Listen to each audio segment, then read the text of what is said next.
Για μία ακόμη φορά μας αξιώνει ο Πανάγαθος Θεός να φτάσουμε στα πρόθυρα της Αγίας και Μεγάλης Εβδομάδας των παθών του Κυρίου μας. Η Μεγάλη Εβδομάδα είναι ένας μέγας σταθμός για τον καθένα μας. Όμως, έχουμε αναρωτηθεί ποτέ για ποιον άραγε λόγο ονομάζεται Μεγάλη Εβδομάδα αυτή? Μήπως οι μέρες της έχουν χρονικά μεγαλύτερη διάρκεια? Όχι, μας απαντά ο Άγιος Ιωάννης ο Χρυσόστομος. Ονομάζεται Μεγάλη Εβδομάδα διότι τα γεγονότα που διαδραματίζονται είναι μείζωνος σημασία για όλη την ανθρωπότητα και επίσης από αυτήν πηγάζουν ωφέλειες μεγάλες και απερίγραπτες, τις οποίες λάβαμε όλοι μας. Κατά την εβδομάδα αυτή τελείωσε ο δικός μας πόλεμος προς το Θεό, καταργήθηκε το κράτος του θανάτου, εξαφανίστηκε η κατάρα, καταλύθηκε η τυραννική εξουσία του διαβόλου και πραγματοποιήθηκε επιτέλους η συμφιλίωση του ανθρώπου προς το Θεό. Κάθε μία μέρα της Μεγάλης Εβδομάδας μας αποκαλύπτει και μία ιδιαίτερη πτυχή του Θείου Δράματος και έχει να μας πει κάτι το ξεχωριστό, όπως θα δούμε. Οι ύμνοι και τα τροπάρια όλης της Μεγάλης Εβδομάδας είναι ωραιότατα. Όπως λέει ο Άγιος Νικόδημος ο Αγιορείτης, όταν μεταβαίνουμε από τους άλλους ύμνους στους ύμνους της Μεγάλης Εβδομάδας, είναι σαν να μεταβαίνουμε από το κύριο μέρος του Ιερού Ναού μέσα στα Άγια των Αγίων, στο ιερότατο βήμα. Τόσο ωραίοι και σπουδαίοι είναι οι ύμνοι της Μεγάλης Εβδομάδας. Ας πραγματοποιήσουμε λοιπόν σήμερα ένα οδηπορικό στην Αγία και Μεγάλη Εβδομάδα με τη βοήθεια των τροπαρίων, των σχετικών συναξαρίων και των πατέρων της Εκκλησίας μας, για να εμβαθύνουμε καλύτερα στα μεγάλα νοήματα των Αγίων ημερών, ώστε να τις ζήσουμε θεαρέστως. Κυριακή των Βαΐων. Η Κυριακή των Βαΐων είναι η εισαγωγή της Μεγάλης Εβδομάδας. Των παθών του Κυρίου, τας απαρχάς η παρούσα ημέρα λαμπροφορεί. Ακούμε στην ακολουθία του όρθρου το απόγευμα της Κυριακής. Την ημέρα εκείνη υποδέχτηκαν τον Κύριο στα Ιεροσόλυμα, κρατώντας στα χέρια τους τα βάγια των φοινίκων που αποτελούσαν για τους Εβραίους τα σύμβολα της νίκης τους. Τον υποδέχονται λοιπόν ως θριαμβευτή βασιλιά και στρώνουμε στροσίδια με τα ίδια τους τα ρούχα τον δρόμο από τον οποίο περνάει. Πράγματι, εισέρχεται στα Ιεροσόλυμα ως βασιλιάς, νικητής και θριαμβευτής, όχι όμως ως επίγειος βασιλιάς. Δεν έρχονταν για να κυριαρχήσει και να νικήσει τους Ρωμαίους κατακτητές, αλλά για να νικήσει τις δυνάμεις του σκότους. Εισέρχεται στην Αγία Πόλη για να αγωνιστεί μόνος του εναντίον της τυραννικής εξουσίας του διαβόλου και να τον νικήσει. Και πράγματι, θριάμβευσε και τον κατατρόπωσε. Μέσα στο γενικό ενθουσιασμό του πλήθους, τις ζητοκραυγές και δοξολογίες, την ώρα της υποδοχής του, ο Κύριος μας προχωρεί σκεπτικός και καθισμένος επί πόλου όνου, χωρίς να επηρεάζεται από τις εκδηλώσεις του πλήθους. Γνώριζε άλλωστε ως παντογνώστης πόσο πρόσκαιρος και προσωρινός ήταν ο ενθουσιασμός εκείνος. Ύστερα από 5 μέρες, γνώριζε ότι το ίδιο το πλήθος που τώρα τον υποδεχόταν με το οσανά θα τον αρνούταν και θα κράβγαζε τότε μπροστά στον Πιλάτον. «Άρον, Άρον, σταύρωσον αυτόν». Αυτοί που με το ίδιο τους στο στόμα τη μία μέρα ζητούν να γίνει ο βασιλιάς τους, την επόμενη μέρα ζητούν την καταδίκη και θανάτωσή του. Πόσο άστατος είναι ο άνθρωπος, πόσο εύκολα αλλάζει διαθέσεις, πόσο γρήγορα εξατμίζονται και οι φλογερότεροι ενθουσιασμοί όταν δεν υπάρχει πνευματικό βάθος και αληθινή καλλιέργεια της ψυχής. Πόσες φορές όμως και εμείς, ενώ ομολογούμε τον Κύριο και σωτήρα μας, τον πικραίνουμε κατόπιν με τις απροσεξίες και τις αμαρτίες μας. Δεν έχουμε δυστυχώς καλλιεργήσει μέσα μας βαθύτερα αισθήματα. Ο Κύριος όμως ζητεί και πρέπει να έχουμε απέναντί του βαθιά και μόνιμη αφοσίωση. Μεγάλη Δευτέρα. Τη Αγία και Μεγάλη Δευτέρα μνήαν ποιούμεθα του μακαρίου Ιωσήφ του Παγκάλου και της υπό του Κυρίου καταριστήσεις και εξηρανθήσεις σικής, αναφέρει το συναξάριο της ημέρας. Είναι αφιερωμένη η Μεγάλη Δευτέρα στον Πάγκαλο Ιωσήφ, τον ιό του Ιακώβ, διότι ο Ιωσήφ είναι τύπος του Κυρίου μας Ιησού Χριστού στην Παλαιά Διαθήκη. Ο Ιωσήφ ήταν ο πιο αγαπητός ιός του πατέρα του, όπως και ο Κύριος μας. Ο Ιωσήφ δέχθηκε μετά από προτροπή του πατέρα του να επισκεφθεί τους αδελφούς του. Έτσι και ο Κύριος μας με την ενανθρώπισή του μας επισκέπτεται. Ο Ιωσήφ απορρίπτεται από τους δικούς του ανθρώπους. Το ίδιο ακριβώς συμβαίνει και με τον Κύριο. Ιούδας λεγόταν εκείνος που συμφώνησε για την πώληση του Ιωσήφ, όπως και τον Κύριό μας. Ενώ και οι δύο ήταν αθώοι, καταδικάστηκαν. Και ο μεν Ιωσήφ οδηγήθηκε στη φυλακή, ο δε Κύριος μας ανήρθε και κρεμάστηκε στο σταυρό. Έλαμψε όμως η αλήθεια και ο Ιωσήφ έγινε άρχοντας της Αιγύπτου και ο Κύριος μας νίκησε το θάνατο και του δόθηκε κάθε εξουσία στον ουρανό και στη γη με την Ανάστασή του. Θα μπορούσαμε να πούμε και πολλές ακόμα ομοιότητες μεταξύ των δύο προσώπων, όμως θα πρέπει να αναφερθούμε και στο δεύτερο γεγονός που θυμόμαστε τη Μεγάλη Δευτέρα και είναι η άκαρπη σικιά. Μας πληροφορεί το Ιερό Ευαγγέλιο ότι ήταν πρωί όταν ο Κύριος μας επέστρεφε από την Πιθανία, όπου διανυχτέρευσε στα Ιεροσόλυμα και στο δρόμο πείνασε και συνάντησε μπροστά του μια σικιά. Πλησίασε για να κόψει από τους καρπούς της, αλλά όταν ήρθε κοντά της δεν βρήκε τίποτα άλλο παρά μόνο φύλλα και τότε την καταράστηκε να μην ξαναβγάλει ποτέ πια καρπό. Τι συμβολίζει η καταρρεμένη σικιά?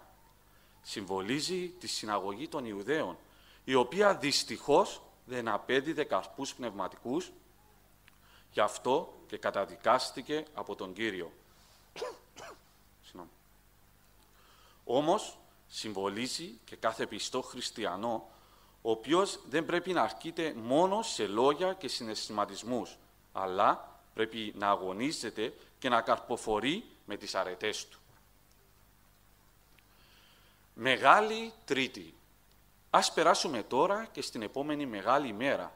Μας αναφέρει λοιπόν το συναξάριο. Την Αγία και Μεγάλη Τρίτη, της των 10 Παρθένων παραβολής, της εκ του Ιερού Ευαγγελίου μνήαν ποιούμεθα. Με την τόσο γνωστή σε όλους μας παραβολή των 10 Παρθένων, η Εκκλησία μας καλεί να είμαστε έτοιμοι πάντοτε για να υποδεχθούμε τον ουράνιον Ιφείο, κρατώντας αναμένες τις λαμπάδες των αρετών μας.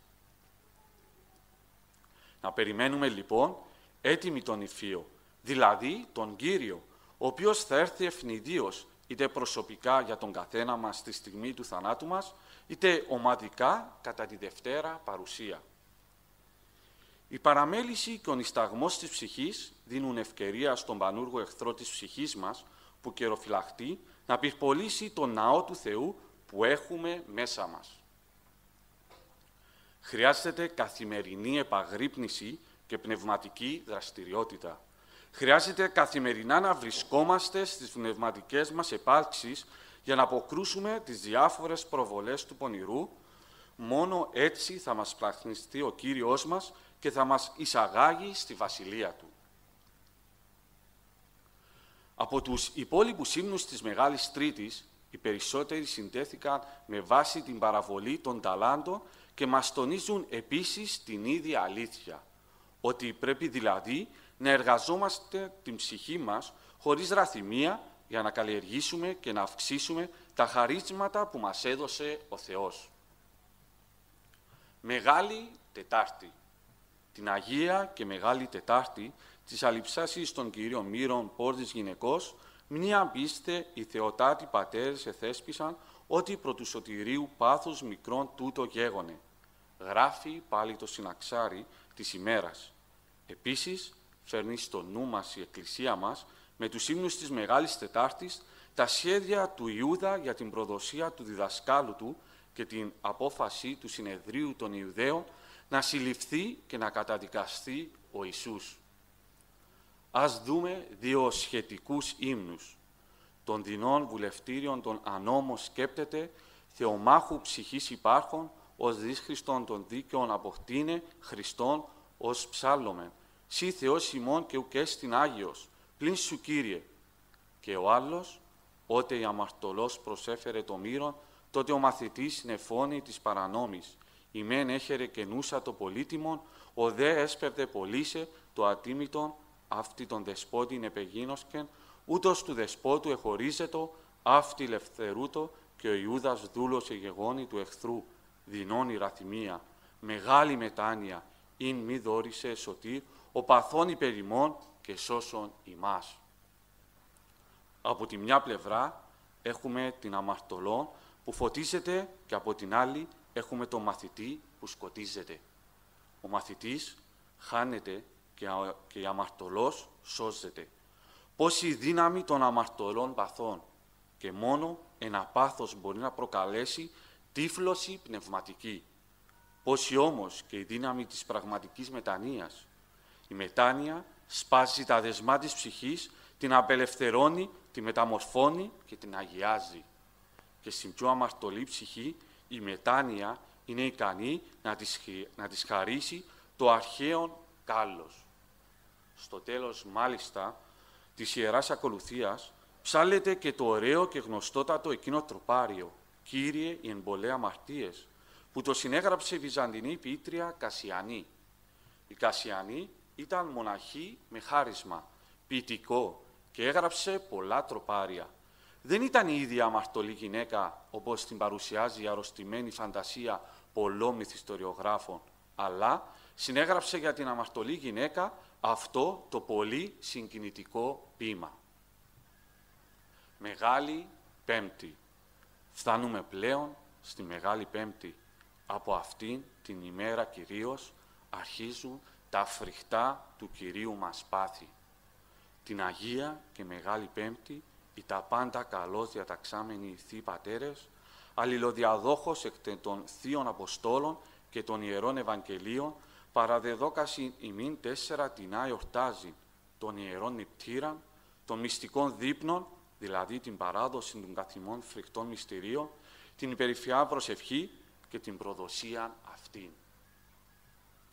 Πρώτα, θυμούμαστε το Ιερό Νηπτήρα, δηλαδή την ύψη των ποδιών των 12 μαθητών από τον Κύριο. Ο σωτήρας μας, ο λυτρωτής του κόσμου, ο δημιουργός του παντός, καταδέχεται, ταπεινώνεται και πλένει τα πόδια των μαθητών του. Το δεύτερο γεγονός που εορτάζουμε είναι ο μυστικός δείπνος, την παράδοση δηλαδή του μυστηρίου της Θείας Ευχαριστίας. Εκεί, στο υπερό της Ιερουσαλήμ, ο Κύριος παραδίδει μέσα σε μια συγκινητική ατμόσφαιρα το Πανάγιο Σώμα και αίμα Του στους μαθητές Του, διαμέσου αυτών σε όλη την Εκκλησία. Πόσο συγκλονιστικές είναι εκείνες οι στιγμές, καθώς τα Πανάγια χείλη του Κυρίου μας προσφέρουν αργά και σταθερά τις λέξεις. «Λάβετε, φάγετε, τούτο μου εστί το σώμα το υπερημών πλώμενο, εις άφεσιν αμαρτιών, και πίετε εξ αυτού πάντες, τούτο εστί το αίμα μου το της Καινής Διαθήκης, το υπερημών και πολλών εχεινόμενων εις άφεσιν αμαρτιών». Πόση συγκίνηση θα ένιωθεν εκείνη την ώρα, πόσο θα έτρεμαν τα χέρια τους. Και τα τροπάρια εκείνης της ημέρας μας πληροφορούν ότι ο Κύριος θέλησε να συμφάγει εκείνο το Πάσχα μαζί με τους μαθητές Του, έχοντας σφοδρή επιθυμία. Άραγε και στις δικές μας καρδιές ο πόθος να κοινωνούμε του σώματος και του αίματος που Εκείνος μας έδωσε. Νιώθουμε και εμείς την ίδια συγκίνηση που ένιωθαν οι μαθητές καθώς πλησιάσουμε το ποτήριο της ζωής. Το τρίτο γεγονός που θυμόμαστε τη Μεγάλη Πέμπτη είναι η περιφερής προσευχή. Την προσευχή εκείνη στον κήπο της Γεσθημανή, όπου ο ιδρός του Κυρίου ως ή θρόμβοι αίματος κατεβαίνοντες επί την γη. Τόσο μεγάλη ήταν η αγωνία από την οποία κυριεύτηκε ο Κύριος και τόση η ένταση της προσευχής Του, ώστε ο ιδρώτας Του έμοιαζε με κομμάτια πηχτού αίματος. Ήτο περίληπος έως θανάτου. Εάν ήθελε μόνο με ένα του νεύμα, μπορούσε να εξοντώσει όλους τους εχθρούς του. Όμως δεν το κάνει. Αγωνιά, πονά, λυπάται, υποφέρει για να μας σώσει. Δεν θέλει ο αθώος και αναμάρτητος να θεωρηθεί αμαρτωλός και κατάρα, διότι ο Άγιος αποστρέφεται την αμαρτία. Αυτό είναι που το συγκλονίζει. Γι' αυτό προσεύχεται και παρακαλεί. «Πάτερ μου, ή δυνατόν εστί, παλελθέτω απ' εμού το ποτήριον τούτο». Όμως, προς χάρη μας προσθέτει, «Πλην ούχ ως εγώ θέλω, αλλά ως σύ». Εκεί, όμως, στον κήπο της Γεσθημανή, συντελείται και το τέταρτο και τελευταίο γεγονός της Μεγάλης Πέμπτης, η φρικτή προδοσία. Τι δεν έκανε ο Κύριος μας για τον Ιούδα? Του έκανε την τιμή να τον συναριθμίσει στο στενότερο κύκλο των 12 μαθητών του. Του έδειξε την εμπιστοσύνη του, αφού του παρέδωσε την διαχείριση του μικρού ταμείου της ομάδας των μαθητών. Του χάρισε δύναμη θαυματουργική. Του έπλυνε τα πόδια που ήδη είχαν προχωρήσει τον δρόμο της προδοσίας. Αλλά, όμως, ο παράνομος Ιούδας ούκε βουλήθη συνιένε. Τίθεται επικεφαλής ομάδος στρατιωτών και υπηρετών. Έρχεται στον κήπο, πλησιάζει τον Κύριο και του λέει «Χαίρε Ραβί» και κατεφίλησεν αυτόν. Αν δάγκονται τον Κύριο τη στιγμή εκείνη, ένα φαρμακερό φίδι δεν θα ένιωθε η ανθρώπινη φύση του τόση μεγάλη φρίκη, όσο την ώρα που τον ασπάστηκε ο προδότης μαθητής. Με φαρμάκι πόντισε την καρδιά του Κυρίου μας η προδοσία του από ένα μαθητή του. Από τότε ακόμη και η λέξη Ιούδας μας κάνει να μην αισθανόμαστε άνετα. Τόσο αποκρουστική ήταν η πράξη του. Όμως, πόσες φορές και εμείς ομοιάζουμε στον προδότη μαθητή και προδίδουμε με τα λόγια μας και τις πράξεις μας τον μεγάλο πατέρα μας. Γι' αυτό το λόγο πρέπει να μην παρασυρώμαστε και να γοητευόμαστε από τον κόσμο, τα χρήματα και την αμαρτία, διότι αλλιώς θα γινόμαστε σύγχρονοι Ιούδες της εποχής μας. Μεγάλη Παρασκευή. Η επόμενη μέρα είναι Μεγάλη Παρασκευή. Το Συναξάρι της γράφει τα εξής. Τη Αγία και Μεγάλη Παρασκευή, τα Άγια και σωτήρια και φρικτά πάθη του Κυρίου και Θεού και Σωτήρος ημών Ιησού Χριστού, επιτελούμε τους επτισμούς, τα ραπίσματα, τα κολαφίσματα, τα σίβρις, τους γέλωτας, την πορφυρά χλέναν, τον κάλαμο, το σπόγκο, το όξος, του ήλους, την λόχη και προπάντων, το σταυρόν και το θάνατον, αδειμάς εκών κατεδέξατο, έτι δε και την του ευνόμονος ληστού, του συσταυρωθέντος αυτό, σωτήριον εν το σταυρό ομολογία. Πόσα απλά φαίνονται γραμμένα, αλλά όμως τι βαθύτερα νοήματα κρύβουν. Ας δούμε όλα αυτά τα φρικτά παθήματα, όπως μας τα περιγράφει ένα πολύ ωραίο τροπάριο. Έκαστο μέλος της Αγίας σου σαρκός ατιμίαν διημάς υπέμεινε.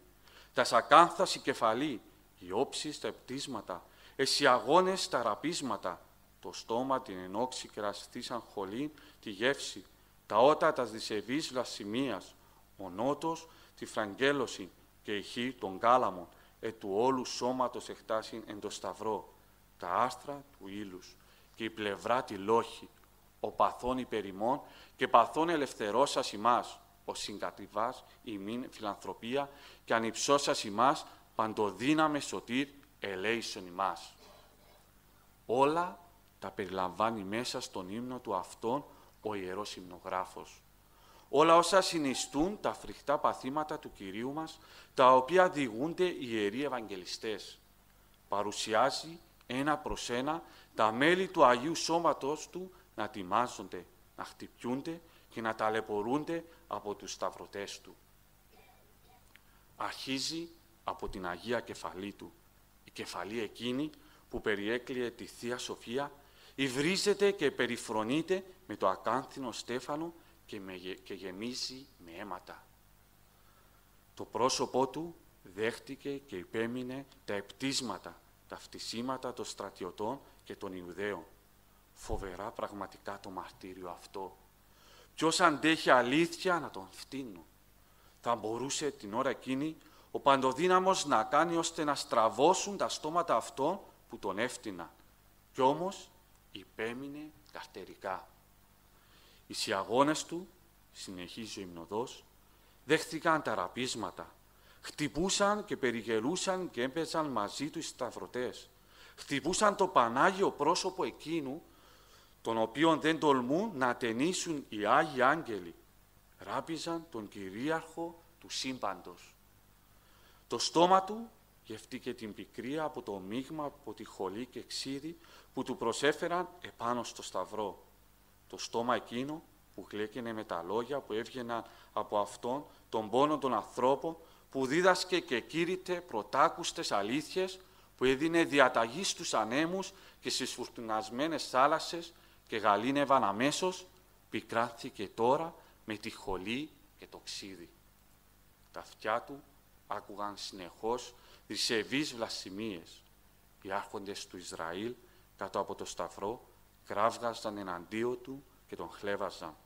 Αυτός που άκουγε τους στεναγμούς των πονεμένων και έσπευδε να βοηθήσει όλους όσοι ζητούσαν τη βοήθειά του, άκουγε τώρα ύβρις και καταφρονήσεις. Τα νότα του υπέμειναν τη φρικτή φραγγέλωση.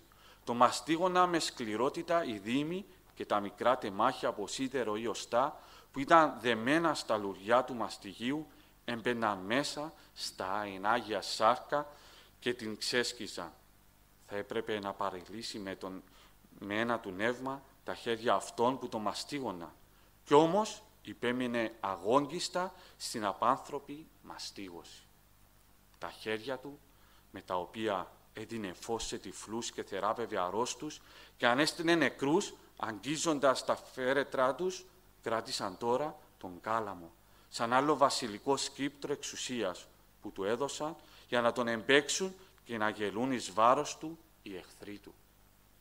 Όλο το σώμα του τεντώθηκε και καρφώθηκε στο σταυρό και πονούσε φοβερά, καθώς κρεμόταν από τους ύλους, από τα καρφιά που είχαν καρφωθεί στις αρθρώσεις των οστών του. Τον βλέπουμε σήμερα καρφωμένο και κρεμασμένο στο σταυρό στις αγιογραφίες μας και δεν μπορούμε ασφαλώς να νιώσουμε σε όλες τις διαστάσεις το φοβερό πόνο που δοκίμασε από τα καρφιά και από τη σταύρωση. Η πλευρά του τελικά λογχύθηκε από τον Ρωμαίο στρατιώτη και δεν έμεινε έτσι κανένα σημείο του σώματός του ανέγγιχτο από τους φρικτούς πόνους του σταυρικού μαρτυρίου. Όλο το σώμα του, το Άγιο, έγινε μία πληγή και γέμισε μολοπισμούς και κακώσεις. Και γιατί αυτή η κακοποίηση, γιατί αυτή η ατίμωση και τα φρικτά πάθη του, για να μας ελευθερώσει από τα πάθη μας, σημειώνει ο Ιερός Υμνογράφος. Για να μας απαλλάξει από το ζυγό των αμαρτιών, με τον οποίο μας έχει δέσει ο σατανάς και μας παιδεύει και μας ταλανίζει. Εθυμούμαστε όμως, ανάμεσα στη θλιβερή και πονεμένη ατμόσφαιρα της σταύρωσης του Κυρίου μας και την ομολογία του ευγνώμονος ληστή. Όλοι έβριζαν και χλέβαζαν τον Χριστό που βρισκόταν στο σταυρό και το ίδιο έκανε ακόμα και ο ένας από τους δύο ληστές που σταυρώθηκε μαζί του. Η μοναδική εξαίρεση ήταν ο άλλος ληστής που ομολόγησε δημόσια την αθωότητα του Κυρίου και τον παρεκάλεσε ειλικρινώς. «Μνήστητή μου, Κύριε, όταν έλθει εν τη βασιλεία σου», είπε ο ληστής στον σταυρωμένο Χριστό και ο ίδιος του απάντησε. Και είπε αυτό Ιησούς, «Αμήν λέγω σοι, σήμερον μετεμώ εσύ εν το παραδείσο».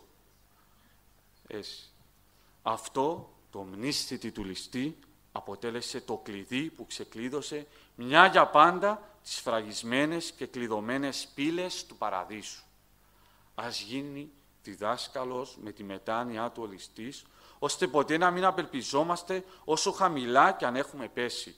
Και ας λέμε με πίστη στον εσταυρωμένο μαζί με τον υμνογράφο, «Κύριε, ότον ληστήν συνοδοιπόρων λαβών, το εναίματι χείρας μολύναντα, και ημάς συν αυτό καταρρυθμίσον ως αγαθός και φιλάνθρωπος».